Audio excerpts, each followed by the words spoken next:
welcome to another episode of the Pursuing Greatness podcast, the place experts share their wisdom on living well by mastering health, wealth, relationships, and spirit. Before we get started, I want to let you know that the best way to support the show is just to subscribe, like, and share this episode with your friends and family. Also, if you'd like to learn more about how to master life, check out our website at pursuinggreatnesspodcast.com. With that said, I hope you enjoy the episode. We have a very special guest with us today, so grab your pen and paper and enjoy the journey. All right, we are live. Today we have with us Edwin Frondozo. Edwin is a man of many hats. He's done so many things: international keynote speaker, tech entrepreneur, advisor, and award-winning podcast host, to name a few. Other than that, Edwin, thank you very much for hopping on the show. How are you? Gabe, no, I'm doing amazing, brother. I mean, I'm super excited to be here. I'm really pumped to be just having a discussion here and talking about, our pursuit and, challenges and things that we're looking forward to. So thank you. Thank you for the opportunity. Absolutely. Yep. It's good to have you here. To get us started, why don't you, give everybody a little glimpse into your life, who you are, what you do, and how you got started down that path in the first place. Yeah, no, for sure. I mean, I started describing myself, Gabe. I am a 4-year-old father.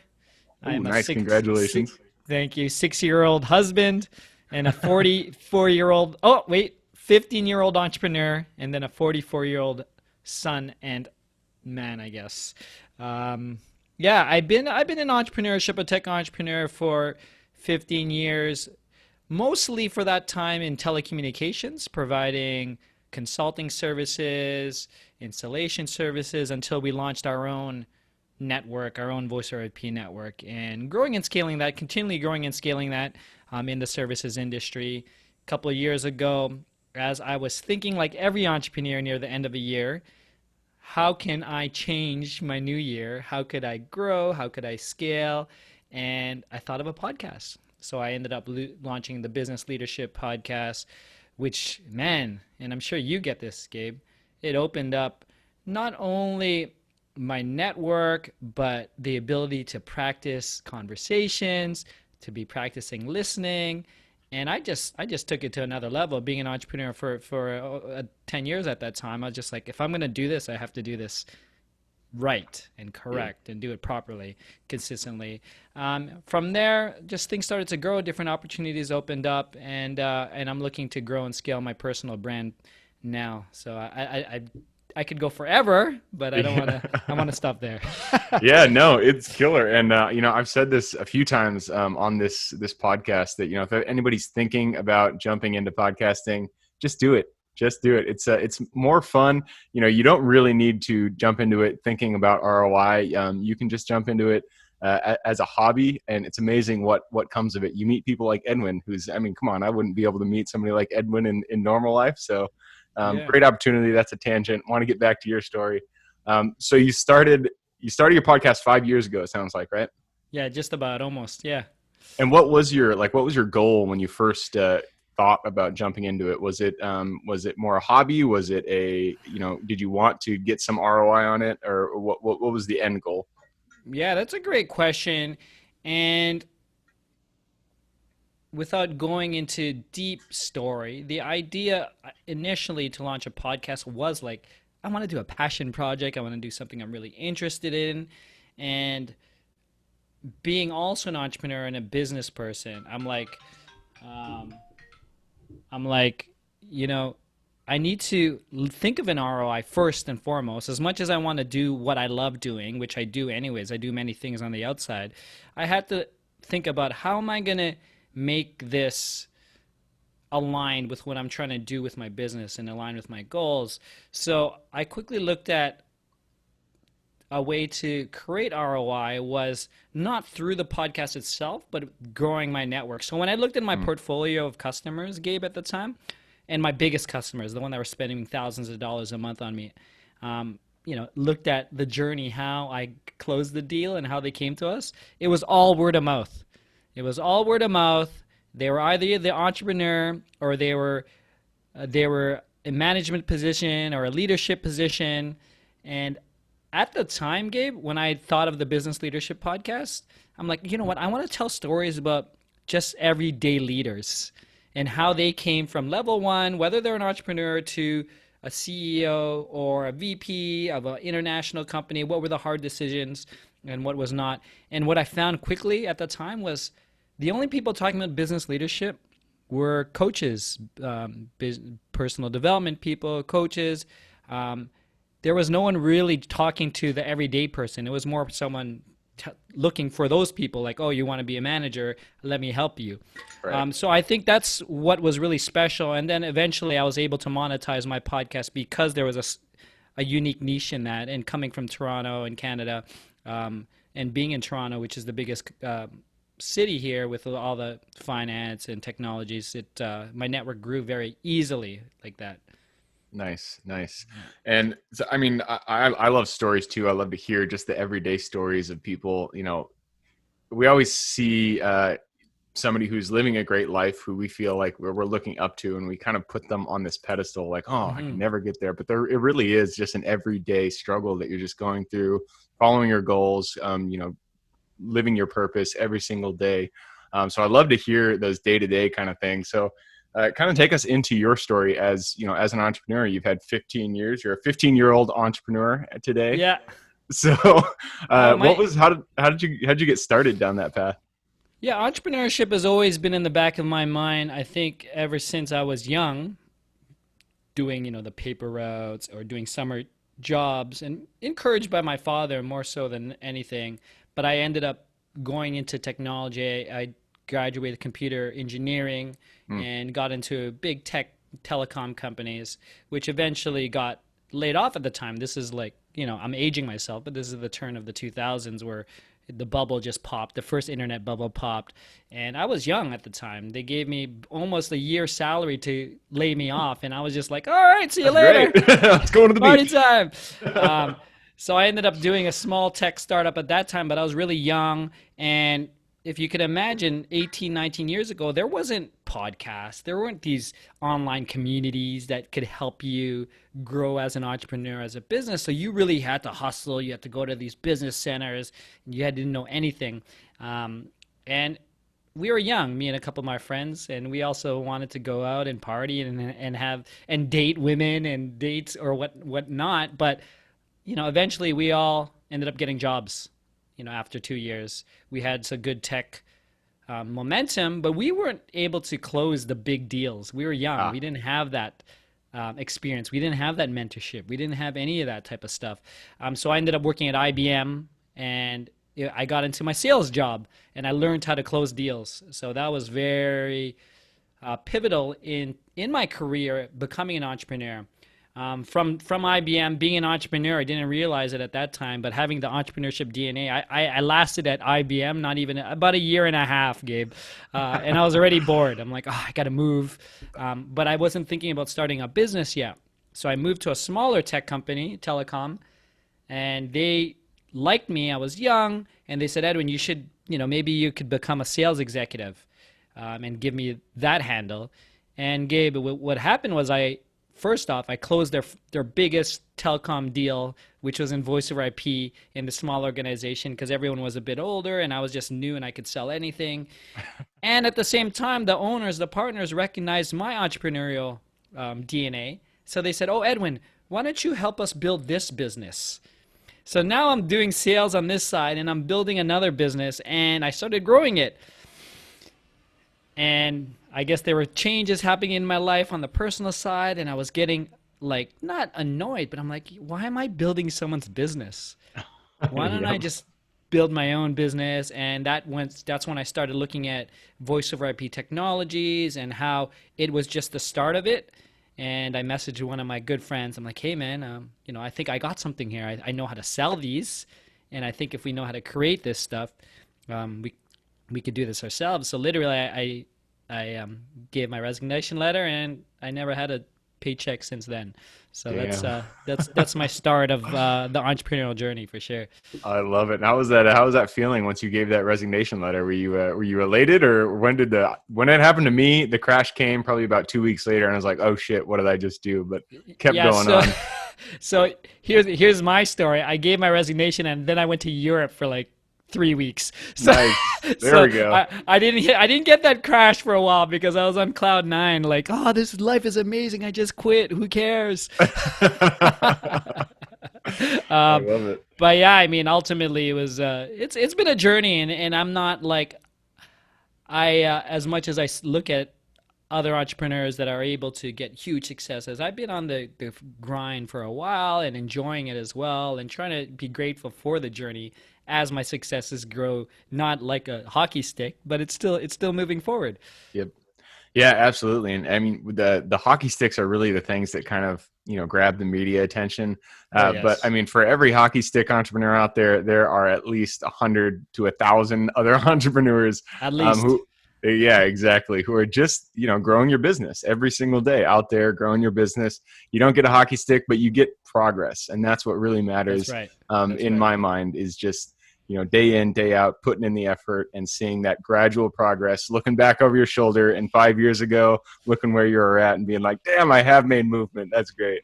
Yeah, that's important too. That's important looking back. I've been teaching my daughter that as well as we do like climbing things and when we go on trips, I'm like, look back, look how far you went. I mean, I'm just trying to instill that in my daughter right now, just to Sense of take that time accomplishment. to quickly look back, right?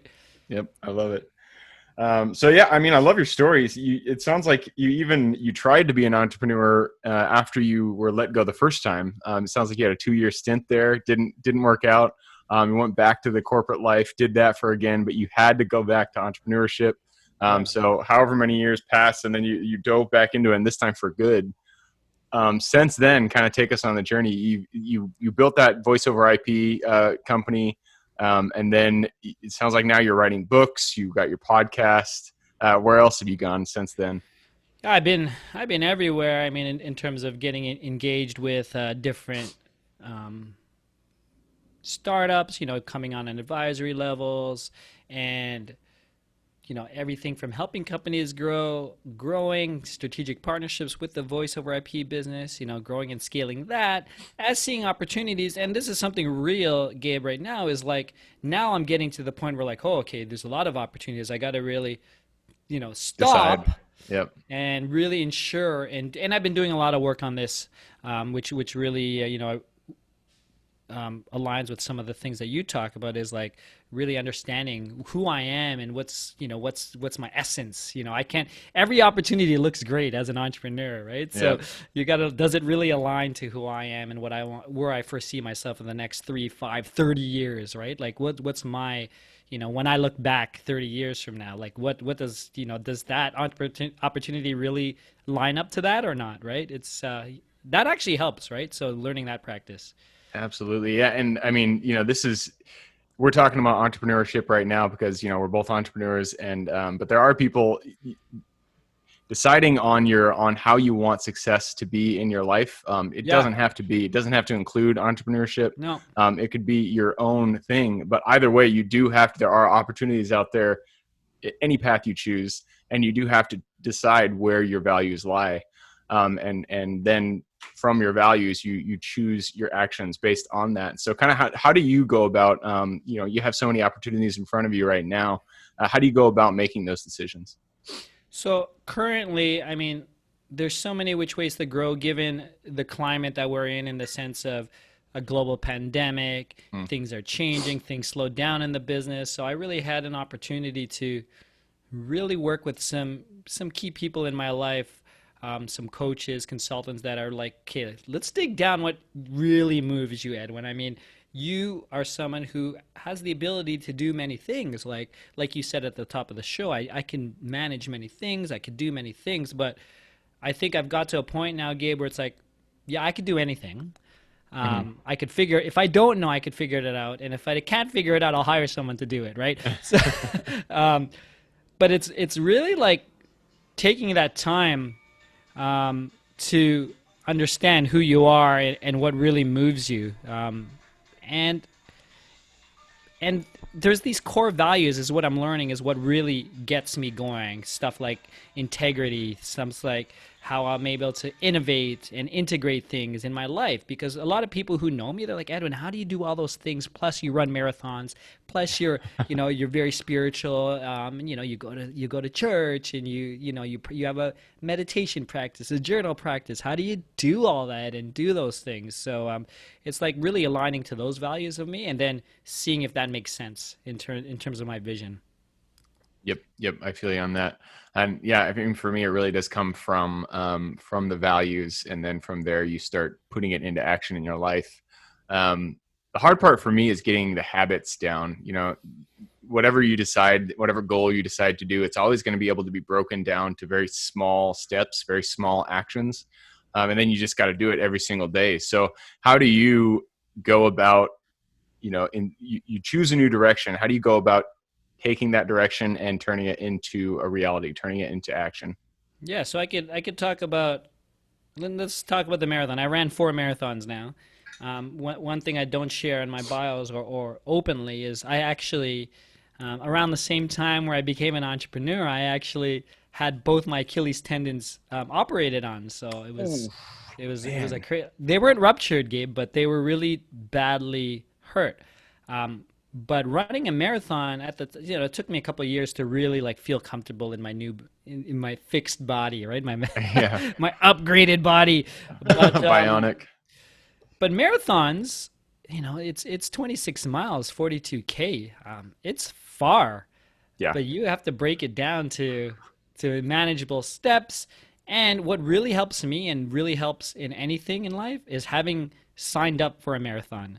Mm, So if I signed up for something and the there's a commitment. deadline and there's a due date, so if you're an entrepreneur or if you're if you work in an organization, whenever you're given a due date, you're going to get it done. Yep. Whether you're going to get it done good or excellent, that's up to you. But you're going to you're going to submit something. Same with a marathon. Like I think my first marathon, I trained with a running group, so it helped me be accountable. So I had an accountability group, which helps me now. And I really lean on accountability partners at this time, or mastermind groups that really help me stay in tune to some of my goals. Because at the end of the day, we're all by ourselves, Yep. and there's so many distractions in our life. We have phones that keep buzzing us just to just to keep us in check, to see if we're able to stay on our task, for 20 minutes, right? Yep. But yeah, I think the number one for me is setting a goal or a due date, or signing up for a race, breaking it down into tangible tasks, and the most important thing, the lesson I've been doing is don't be so hard on yourself if you have a bad day. Um, you know, Especially in running, there are days when I don't want to run. I'm just like, oh, forget it. I don't want to run. I'm exhausted. And maybe I had 3 miles to run that day, for example. And I'm like, you know what? I'm just going to go out and run 1 mile. I'm just learning to be okay with that. We're Yep. humans. Like, it's okay. We can't be perfect, but it's progress. You talked about it. It's progress. And I think if we live in that mentality that we're always practicing to be better, not perfect, I think that really helps. So that's the practice I've been really focusing on recently for myself. Absolutely. No, I love that. And I like that you do it. You had this goal, you want to go 3 miles, but the day came and I don't, for whatever reason, maybe your foot hurt, maybe you feel, a little under the weather. You just can't really pull it out of yourself. You're just like, all right, I'm going to go a half mile. At least you're out there. You get one step done. You get that just little itsy bitsy piece of progress. And you call it good. You don't beat yourself up after that. You take it as it is, and you just go on to the next day and continue with the progress. So I love that you said that. You're the first person that's kind of put it that way. So that's good. Oh, thank you. I appreciate that. We are, this podcast is 20 minutes. It goes super quick. We are at the Yeah. end. So I am going to push us into the quick question round, which is just me asking you quick questions and you giving quick responses. It starts out with books. I'm a big bookie. I can see, if anybody's watching this on YouTube, he has books behind him. So he has to have an answer for this one. If you could give one recommendation for a business book and then one recommendation for a life wisdom book, what would you do? Oh my gosh. I almost right now the first one that came to mind for both of them believe it or not, is Tim Ferriss's 4 Hour Work Week. Because Oh, I think nice. because I think it teaches, but both is for business. Because Tim Ferriss is a business advisor and an entrepreneur, but it also teaches you how to live outside of yourself or to have dreams and do things. So there's a lot of wisdom in there as well. So um, not to cheat on the question, but both for some reason both of them came to mind right now. But in life wisdom one, another one that I have here still that I always look to is I'm gonna say The Artist Way with Julia Cameron. The Artist Way, huh? I By have not Julia heard of Cameron. that So one. that one it taught me how to start my morning journaling practice. And it Oh, okay. really gets us basically the essence of that book, Julia Cameron's book. She wrote it like 30, 40 years ago. Is how to awaken the artist in us because we're all artists in there in that creativity and the practices. And she has two main practices. One is journaling and one is called artist walks, is where you just do something that you said you would always do, for example, and it could be out of nowhere. Just go to like a toy store and buy something fun for yourself, like Huh. just to open up that child in you again. That's an amazing book. I love that book. Cool. I'm gonna have to check that out. The Artist's Way. And I actually, so many people have said the 4 Hour Work Week. I haven't got it yet for some reason. I have a thousand, like hundreds of books back there, and I haven't jumped on that. So I'm gonna have to pull the trigger on that one too. Going on to the next question, and this one is advice from your younger self. So if you could go back to Edwin, say the Edwin who was just let go from that first, the first telecom company, he's just, opening the door to walk out of the building. Go up to him and be like, "Hey, Edwin, this is one piece of advice I want to give you going forward." What would you say? I would just say, listen, have fun. You have this opportunity, and you know enough to close those deals. Um, there's a lot of self doubt, right? In terms of not thinking that you have enough knowledge or not worthy. But I realize, looking back, like we have enough. We just have to Yep. have that self confidence. Like, you know what? We could figure it out. But that's what I would tell them. You could figure it out. Killer. I love it. You can figure it out. You got this, man. Keep going. Yeah. Awesome. Next question is places. I like just to hear where people go to for solitude and kind of rejuvenation. So where is a place that you go to kind of rekindle yourself? Rekindle on a daily or or on a trip. So rekindle myself on my everyday life. So my runs are really good. Hmm. But honestly, like because I trained for marathons and I got into this routine that's really relaxing. It's it might be surprising, but I like do like Epsom salt baths and Oh, just really? yeah, and it just releases a lot of my tension, body tension, and it really relaxes and I feel good actually the next day. Huh. All right. Very I like simple. it. I've heard of them, but I've never done them myself. So how about for the trip? Oh my gosh. So my wife is from Eastern Europe, so we've been going to Europe a lot. But one place I've gone 3 times in my life is Budapest, Hungary. Oh, okay. I love Hungry, Budapest. It's so right? yeah, it's exotic, it's fun, it's Eastern Europe. It's not the Western Europe, so it's a little different cultures, and the people are so nice. Cool. I'm gonna have to go there. It sounds awesome.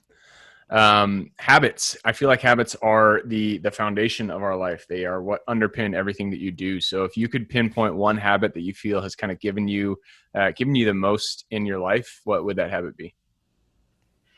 So the habit that I talk about right now that's really giving me the most and really pushing me forward is my daily journaling habit right now.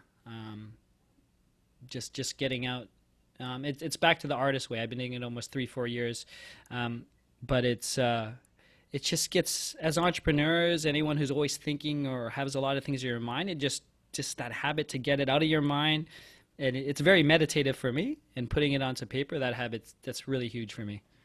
Awesome, man. Yeah, I love that. I've been doing that for a while, and you're right. It does kind of like distill all the chaos that kind of accumulates up over the day, and you just kind of dump it onto a piece of paper and call it good. I love it. Awesome. So, hey, last question. People that are listening and watching, they enjoyed listening to you and all the wisdom that you shared. So they want to get in contact with you. What is the best way for them to do that?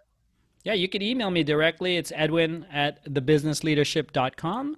That's also my podcast, thebusinessleadership.com.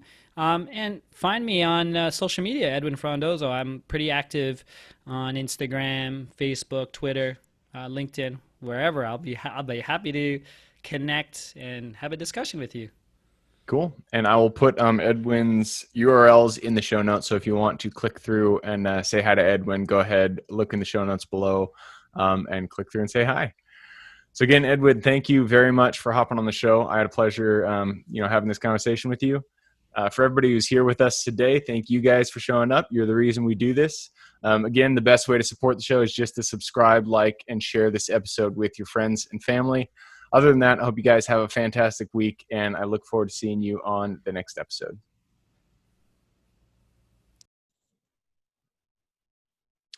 Thank you guys for sticking with us on another episode of the Pursuing Greatness podcast. I hope you got a lot of value out of that guest. Again, the best way to support the show is just to subscribe, like, and share with your friends and family. Also, check out pursuinggreatnesspodcast.com if you want to get more information about what we do and what we offer. I hope you guys have a great day and keep living in integrity with yourselves. And I look forward to seeing you on the next episode coming shortly.